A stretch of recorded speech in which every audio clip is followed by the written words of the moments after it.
Yeah, hello back again, and let me talk now a bit about the first of the four methods which you want to know about when it comes to the avoidance of double taxation. That would be the deduction method. And the basic idea of the deduction method is very, very simple. That is, you can deduct the foreign tax from your taxable income as a business expense or income-related expense, however you call it, depending on which type of income you achieved. So that's the most simple way to react to a foreign tax. And what is its effect? Well, the computation of the tax income at home will then change. Your gross income is usually 100. Now let's imagine in the foreign country you paid 50% tax, so we deduct the foreign tax as a business expense, and your taxable income from the perspective of your home state then goes down to simple 50. Now, naturally, taking 60% of these remaining 50 leads only to a tax of, well, 30. And so 20 are left over. If you had none of these methods or did not apply the deduction method, then the result would have been 100 minus 50 minus 60, 110. So you would have resulted, the whole thing would have resulted in a loss. Now something must be left over because that does not depend on the tax rates anymore. The simple logic is we only tax X% of what the others have left over, so something must be left over in the final end. So you can no longer get bankrupt because of success. And that is the fundamental effect or fundamental positive aspect of that deduction method. It's still a huge extra burden which you probably have in a cross-border case, because in my situation the people paid 60 or 50% at home, but in the cross-border constellation a total of 80% ended up as tax in the hands of the two states. Nevertheless, you have that one simple guarantee: you will not get bankrupt because of your profits. So double taxation is by that method not removed, but at least reduced to a survivable extent. Naturally, we can conclude that the deduction method does not yet remove our problem, because still cross-border investment is far less attractive than an investment within your own state. So you don't have a kind of neutrality or something like that. So we should think if we can be a bit more generous, if we can do more than only that. Uh, um, let's now think about when should or will a legislator allow that, so the state of residence. In Germany, we say the deduction method is allowed everywhere where no more favorable alternative is granted by the law. So the rules for the deduction method are laid down in section or paragraph 34c, subparagraph 3 of the Einkommensteuergesetz of the ESDG, that's the German income tax. How would the effect be? Well, here is a case so that you imagine how it would work. Taxpayer A lives in Kleve, but she also has a second residence in another state in the Takeaway Islands, a country with a strong culture of tax enforcement. So they take away not much, not a short term, no, not a small bit of your income, but they like to bite into your income strongly. So your income from Kleve was 100,000. The takeaway islands take 40% because of your second residence there. And you have a house from Düsseldorf, 30,000. The takeaway islands levied 12,000 euro tax. And number three, income from selling a house, private property after 20 years, 150,000. The takeaway islands levied a tax of 60,000 on that amount. You have some special expenses and extraordinary expenses, so personal allowances for special reasons and personal allowances for extraordinary personal hardships, 18,000. Now the question is, what's the income of Mrs. A or you here in Germany in the year, well, I took here 2018. Well, yeah, now imagine you have income from a business at Kleve, and I told you already here in the final line of the slide, nothing better than the deduction method is granted. I can even explain that because here we are the source country of your income, and under general consensus of all states, the source country has the first right to levy a tax. Now, if another country levies taxes on German income too, Germany thinks the only thing which we do is we grant you the minimum protection against double taxation only. That's the deduction method. So the Germans would say, if we can't evade the takeaway islands tax, then okay, we at least grant you the deduction. So 100,000 you earned at Kleve, so that would be 100,000 minus the 40,000, that is 60,000 taxable income. The house from Düsseldorf is under German law is income from lease and rent, 30,000 minus 12,000, that's 18,000. So subtotal is now 60,000 plus 18,000, so 78,000. Selling the house in Düsseldorf after 20 years is under German law no taxable income. So if you deduct the foreign taxes, you deduct them from a tax-free or not tax-relevant amount, so that does not matter here. So German income is zero here because it's tax-free. So if we add up event number 1 and 2, we end up with 78,000. Now I told you here in the data that 18,000 are deductible. So we end up with a taxable income of 60,000 in Germany. And now if you want to find out the taxable income in Germany, naturally you will look into the tax tariff of Germany for the current year. Here on the slide it's still 2018, but one would nowadays look 2021 and just compute by the tax tariff or by use of a current computer program the German income tax for 2018 or 2021, whatever matters. Yeah. The legal rules are here to be seen. It's my personal translation. I don't guarantee for the exactitude of the translation, but the overall meaning shall be rendered correctly. I'm confident that that worked. Well, 30C3 says the deduction method will be granted in case of unlimited taxpayers where a foreign income tax cannot be credited according to the rules of the first paragraph. We are going to talk about that later. Because either the foreign tax does not correspond to what is an income tax from the German perspective, or the foreign tax is not levied by that state from which the income is derived, or because the income is not foreign income at all. That was our case here. All the income was from Germany, from Düsseldorf or Cologne.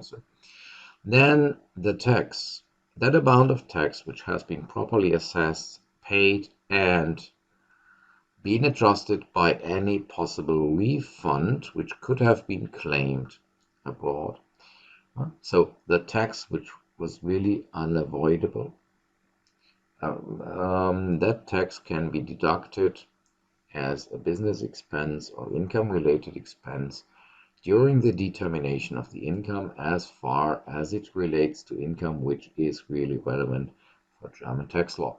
The last part of the sentence explains what happened with the tax-free gain from selling the house. Naturally, if the gain is tax-free, deducting a foreign tax as a business expense from a tax-free amount, that makes no sense. And so that is just clarified that naturally you do not deduct foreign taxes if they do not relate to German taxable income, because it would make no sense. Yeah. Um, a second case to illustrate how things will work. Mrs. B lives in Goch in Germany, and she has a job at Kleve, and she owns a house in a foreign state, and all that is now the state of madness.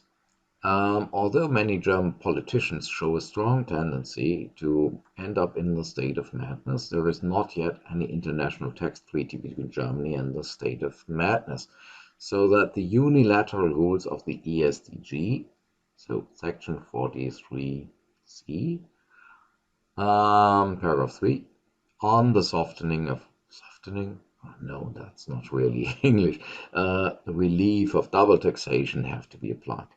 Mrs. B has 60,000 from Mr. B. Oh my God, my concentration is really low today. I can't keep a Mr. and a Mrs. apart.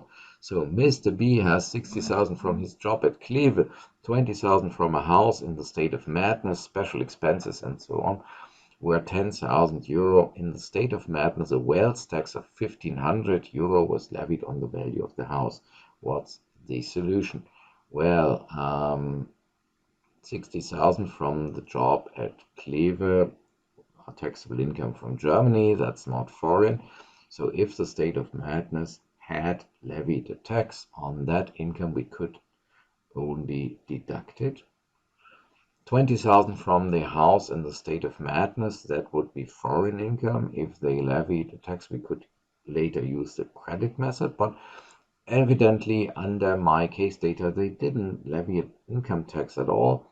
So the wealth tax might be deducted because it does not correspond to a German tax on income. And so to avoid complete bankruptcy, one might think about that. But on the other hand, if you now look to 34C exactly, then you see here where a foreign income tax cannot be credited. So 34C only gives you a deduction right when it comes to income tax. And a wealth tax would not be an income tax, so the whole deduction method does not apply at all. So my speculation just now was, surprise, wrong. It's not a foreign income tax, and so you can't deduct it. You would have to just apply the general principles if a wealth tax can be deducted or not, and now, surprise, a wealth tax cannot be deducted. So you would end up with having to pay it in full. Now, yeah, another case, we have a married couple, Mrs. C and Mr. C. They are a married couple and live at Düsseldorf. Mr. C is an engineer born in the foreign state of Greater Lonia. Probably you don't know that country. It has been founded as Babylonia 3,000 years ago, and it has since then grown up. So Mr. C from Greater Lonia has a second residence in Greater Lonia still, and is therefore also taxed under the local income tax law of Greater Lonia. Mrs. C has an income from Kleve 60,000, an interest from a bank 40,000, so a bit wealthy, and special expenses of 10,000. Mr. C has a job as an engineer in Kleve, 100,000, and the tax on that income levied by his home state Greater Lonia was 10,000, and he has special expenses of 20.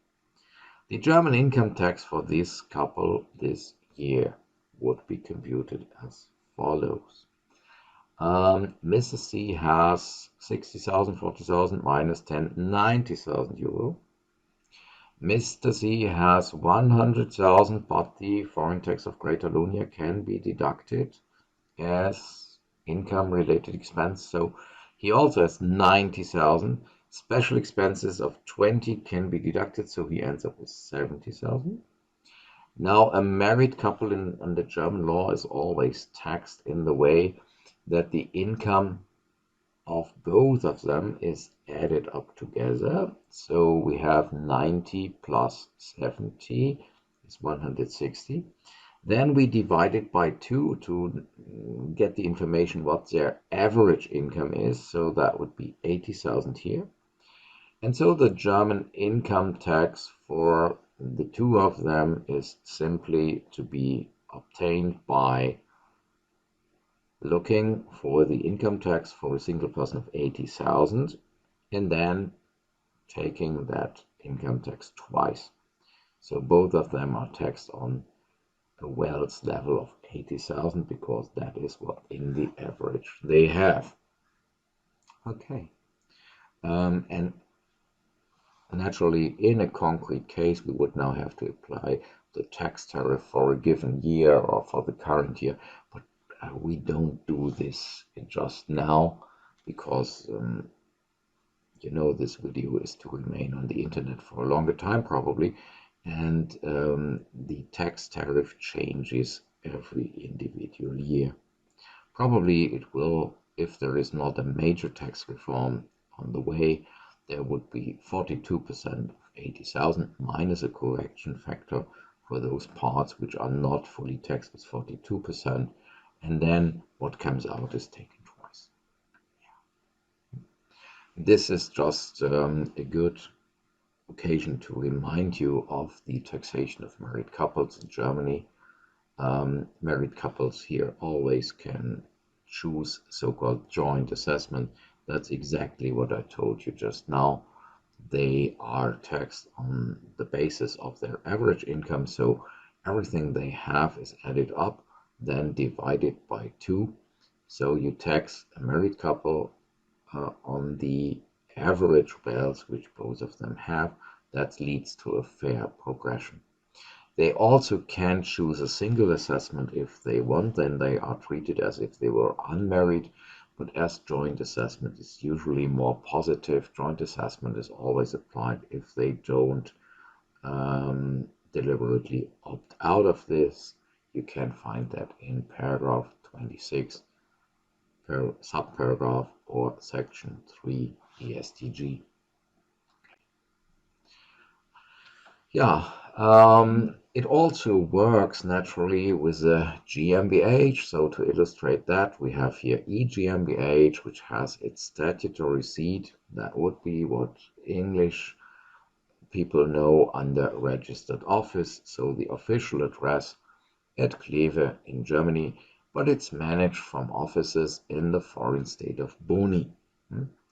And in the current year, each GmbH has a worldwide income of 500,000 euro. The state of Boni had already levied a tax of 200,000 euro, and after an assessment, 20,000 could be refunded if one applied for that. The German tax for 01 for the current year would be calculated in the following way.